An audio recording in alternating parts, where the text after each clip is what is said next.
Doctor Rajiv Sharma. मेरा बहुत बड़ा ड्रीम था कि मैं डॉक्टर बनूं और मेरे पेरेंट्स को भी बहुत खुशी हुई जब मेरा एमबीबीएस में सिलेक्शन हुआ। मैंने MBBS Indira Gandhi medical college Shimla से की है और उसके बाद मैंने 4 साल जॉब की है एज ए मेडिकल ऑफिसर। फिर मेरे मन में तमन्ना आई कि मैं पोस्ट ग्रेजुएशन करूं और काफ़ी सोचने के बाद मैं इस कंक्लूजन पे निकला कि साइकेट्री मेरे लिए बेस्ट ब्रांच है, क्योंकि शुरू से ही मुझे शौक था कि लोग कैसा सोचते हैं, क्यों सोचते हैं, हमारे मन में ऐसे विचार क्यों आते हैं, कैसे हम जैसा सक्सेस या मोटिवेशन पा सकते हैं। तो इस सोच की वजह से मैंने psychiatry as a branch choose की और 2003 में मेरा All India Institute of Medical Sciences Delhi में एडमिशन हुआ।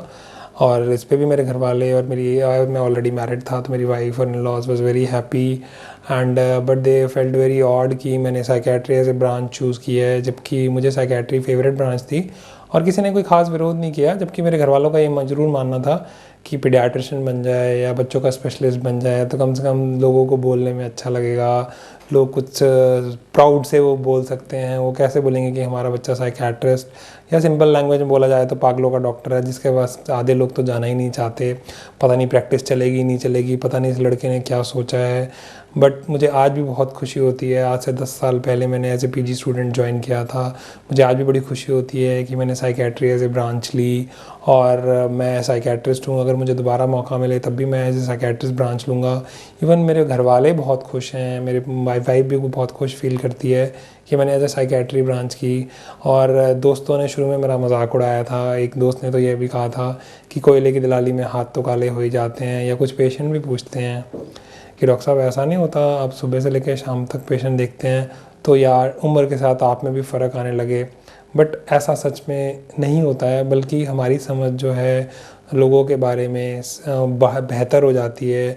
बच्चों को कैसे मैनेज करना है वो बेटर हो जाता है, वाइफ से कैसे बात करनी है ये हम बेहतर ढंग से समझ पाते हैं और उसको अप्लाई भी कर पाते हैं। और जो पेशेंट की ज़िंदगी में चीज़ें आती हैं जो हमसे वो शेयर करते हैं, उससे कई बार हमें भी ज़िंदगी के बारे में सोचने का, समझने का मौका मिलता है।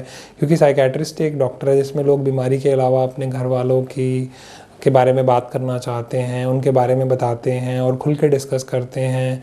एथिकली हमारी भी रिस्पॉन्सिबिलिटी होती है कि उनके अलावा हम उस बात को किसी से शेयर ना करें। बट उससे हमें भी ज़िंदगी का आईना मिलता है कि अगर इनमें ऐसा है तो अगर हम ऐसा अप्लाई करेंगे या हम इनको समझा रहे हैं तो क्या हम खुद भी ऐसा कर रहे हैं कि नहीं। तो as a psychiatry is a very beautiful branch और मुझे बहुत खुशी है कि मैं साइकेट्रिस्ट हूँ।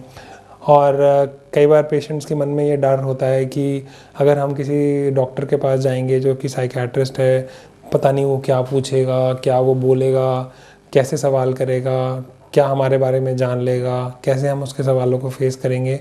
बट ऐसा कुछ नहीं होता, पेशेंट दिखाने के बाद बहुत कंफर्टेबल फील करते हैं।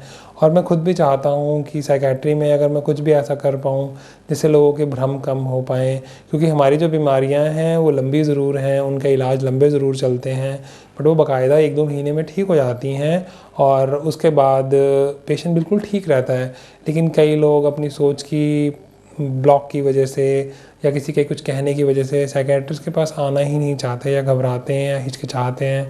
तो इस मीडिया के माध्यम से मैं उनको मैसेज देना चाहता हूँ कि साइकेट्री की बीमारियाँ भी बाकी बीमारियों की तरह ही हैं। जैसे हमें जुकाम होता है, खांसी होती है, उसी तरह हमें डिप्रेशन होता है, मेनिया होता है, स्किज़ोफ्रेनिया या मानसिक असंतुलन होता है, घबराहट होती है या बेचैनी होती है, जिसका इलाज संभव है और काफ़ी हद तक संभव है। कुछ बीमारियां तो बिल्कुल ठीक हो जाती हैं। हाँ, ये ज़रूर है कि अगर दवा छोड़ने के कुछ टाइम के बाद वो दोबारा भी आ सकती है, जिसके लिए हमें दोबारा दवा लेनी पड़े। बट सबसे इम्पॉर्टेंट क्या है, क्वालिटी ऑफ लाइफ। अगर क्वालिटी ऑफ लाइफ मेडिसिन लेने से या सिर्फ काउंसलिंग से बेटर होती है तो हमें वो ज़रूर करना चाहिए। और मेरी कोशिश होगी जितने भी भ्रम हो सकें हम वो दूर कर सकें। हम यूट्यूब पे एक सीरीज़ बना रहे हैं, वी केयर वी शेयर, ताकि हम, क्योंकि अपने पेशेंट्स के बारे में केयर करते हैं एज ए टीम, तो हम चाहते हैं कि जितनी भी जानकारी हो सके वो शेयर की जा सके, ताकि लोग अपने घर बैठे इसको देख सकें, समझ सकें और उसके बाद फिर वो अपने कंक्लूजन्स ड्रॉ करें। क्योंकि ज्ञान ही एक चीज़ है जो चीज़ों भ्रम को या अंधकार को दूर करता है। तो thank you my friends for listening to this video and we will be having other videos YouTube पे हर बीमारी के बारे में इन कमिंग टाइम्स, ताकि उसके बारे में हम जानकारी ही जो है, जो उसकी जो भ्रम है उनको कम कर सकें।